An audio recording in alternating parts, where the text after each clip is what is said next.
자, 이 와중에 야당은 한덕수 권한대행과 최상목 경제부총리를 반드시 탄핵하고 재탄핵하겠다라고 밝혀서 논란입니다. 특히 어제 민주당 의원들이 총리 공간에 항의 방문을 했습니다. 들어보시죠. 불완전한 발의체제 헌법재판소를 이대로 둘 수는 없습니다. 마은혁 헌법재판관이 임명돼 완성된 구인의 헌법재판관 체제를 만들어야 합니다. 한덕수 총리는 우리대로 마은혁 헌법재판관을 임명해야 합니다. 임명하라! 임명하라! 임명하라! 국민의 명령이다. 마은혁 재판관을 즉각 임명하라!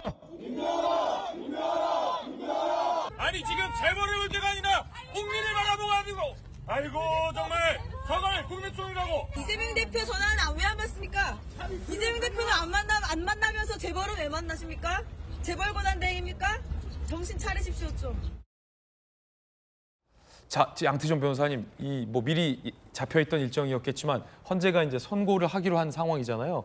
그래서 그 총리한테 마은혁 임명하라고 한들 이제 곧 뭐 오늘이 가만 보자 수요일이니까 목금이면 헌재가 발표하는데 마은혁 뭐 지금 임명해봤자 선고에는 지장이 없잖아요, 영향이 없잖아요.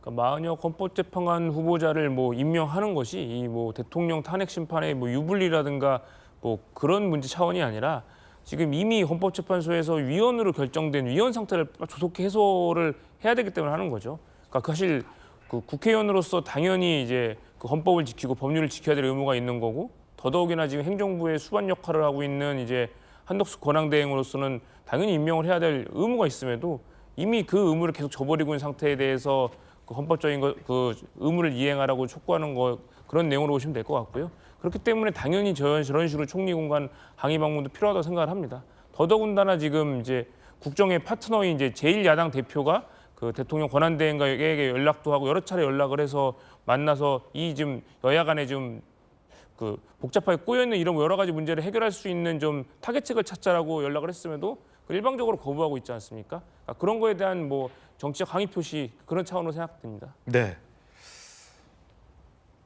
자, 반드시 재탄핵과 탄핵을 하겠다라고도 하고 있습니다. 과연 이런 것들은 국민들은 어떻게 보실지 염려됩니다. 들어보시죠. 총리와 부총리가 위헌 상태를 유지한 상태에서 그걸 회복할 기회를 갖지 못했지만 4월 4일에 선고하게 된 것을 그나마 다행으로 생각합니다. 위헌 상황을 해소하지 못하고 끝까지 돌이키지 않았던 한덕수와 최상목에 대한 책임은 반드시 묻도록 하겠습니다. 최상목 탄핵안에 대해서는 본회의가 열리면 예정대로 보고가 될 것입니다. 명백한 헌법 위반이기 때문에 저희들은 탄핵안을 발의한 것이고 그 보고는 당연히 유효할 것이라고 보고 있고요. 정치면서 이게 지금 논란의 대목인데 헌재가 마은혁 후보자를 임명하지 않은 게 탄핵 사유가 되지 아니한다라고 무려 7대1로 기각을 했잖아요. 그런데 민주당만 계속 헌재 판단과는 별개로 이건 탄핵 사유가 되니까 계속 탄핵한다라고 하는 게 국민들 보시기에 좀 어떨지 궁금합니다. 어떻게 보십니까? 글쎄요, 저 좀 의아하다는 생각이 드는 게 만약에 제가 민주당 의원님들이라고 하면 조마조마하면서 어떤 결과가 나올까 그럴 것 같은데 저기 나와가지고 저렇게 찌푸리는 얼굴 가지고 저런 이야기하는 거는 진짜로 5대 3인가? 왜냐하면 5대 3이 되면은 저렇게 하는 행동이 이해가 될 수가 있어요. 왜 이해가 될 수 있느냐? 마은혁 후보자만 재판관이었으면 6대 3으로 인용이 됐었을 텐데 5대 3이 됐다라고 하는 거 그러니까 잘못된 거다. 이거 문제가 있다. 그야말로 불복을 위한 하나의 그 뭐랄까 밑자락을 깔아놓은 거 아닌가? 저는 오히려 그런 느낌이 들거든요. 탄핵의 목적이 있는 게 아니라 네네. 불복의 어떤 빌드업 아니냐? 저게 만약에 그저께였다라고 하면 제가 이해가 되겠는데 어저께 저거 조금 전에 보니까 아마 낮 시간인 것 같고요. 어제 한 10시 한 3, 40분 정도에 고지가 떴단 말이에요. 그 고지를 누가 했습니까? 정청래 법사위원장이 했는데 그 페이스북에 올리기 전에 의원님들한테 먼저 다 이야기하지 않았겠습니까? 근데 저렇게 많은 의원들이 모여가지고 저렇게 의미 없는 행동을 하는 게 지금은 의미 없어 보이지만 4월 4일에 그 탄핵이 5대 3으로 기각됐다라고 하면 저런 행동도 의미가 있는 것이 아닌가 그런 생각이 들고요.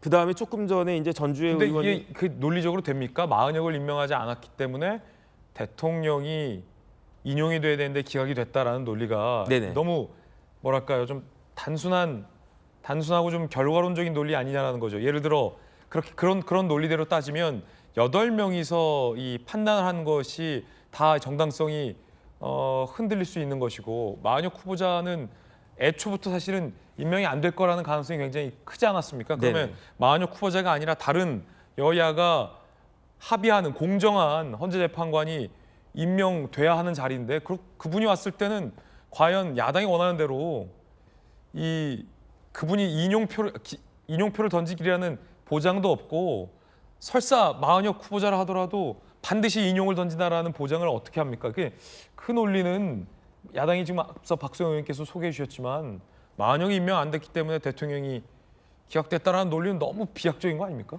그런데 만약에 이제 기각 결론이 나오면 뭐라도 불복을 해야 되는데 불복할 근거가 있어야 되잖아요. 지푸라기라도 논리가 있어야 된단 말이죠. 근데 가장 중요한 논리가 5대 3이면 과반수로 인용이 많았는데 그런데 헌법이 그렇게 되어 있으니까 그래가지고 이제 기각이 된 것도 속상하고 그냥 가슴을 칠 일인데 심지어 마은혁 재판관만 들어갔었으면은 그럼 6대 3인데 이게 제대로 된 거냐 이게 맞는 말이냐. 그러니까 아마 이런 주장도 할 수 있을 거예요. 그렇게 나왔으니까 윤석열 대통령 자진해서 하야하라 뭐 이런 이야기도 할 수 있는 거 아니겠습니까? 그러면서 사람들을 선동하려고 하는 것이 아닌가 전 조금 불안하고요. 그렇군요. 그다음에 조금 전에 전주의 의원님 말씀하셨지만 윤석열 대통령한테 국헌 문란의 목적이 있었는가? 저도 없었다는 생각이 들거든요. 하지만 민주당에는 제가 봤을 때 명백하게 있는 게 있습니다. 그게 뭐냐? 국헌 문란의 목적이 있는 거예요. 그건 또 이제 이견이 있을 수 있으니까 네네. 그건 다음번에 또 여쭙도록 하겠습니다. 아니 어떻게 국무회의를 네. 마비시키고 행정부를 마비시키려고 하는가